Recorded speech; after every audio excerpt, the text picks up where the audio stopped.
আপনার সন্তানকে বলতে হবে, বাবা আশপাশে মানুষের গাড়ি বাড়ি তাদের সম্পদ এগুলোর চমক তোমাকে যেন বিভ্রান্ত না করে।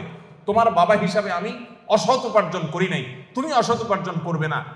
এদেশে কিছু আদর্শবান মানুষের বড় বেশি প্রয়োজন। বড় দুর্ভিক্ষ চলছে প্রতিটা টেবিলে, প্রতিটা অফিসে, প্রতিটা প্রতিষ্ঠানে দুর্নীতিবাজদের এমন মহড়া, এমন মহোৎসব আজ সর্বদা চতুর্দিকে এমন ভাবে প্রতিষ্ঠিত হয়েছে যে গোটা জাতি তৃষ্ণার্ত মরুভূমি যেরকম পানির জন্য হাহাকার করে, কিছু সৎ নাগরিকের জন্য গোটা জাতি আজ হাহাকার করছে। আর সেই হাহাকারের সে অভাব নিরূপণ করবার জন্য কিছু ওলামায়ে কেরাম নির্লস চেষ্টা চালিয়ে যাচ্ছে। সময়টা অভিভাবকবৃন্দ, আমাদের সন্তানদেরকে মানুষের মতো মানুষ হিসেবে গড়ে তোলবার জন্য প্রথম লক্ষ্য হবে যে তারা ভালো মানুষ হোক।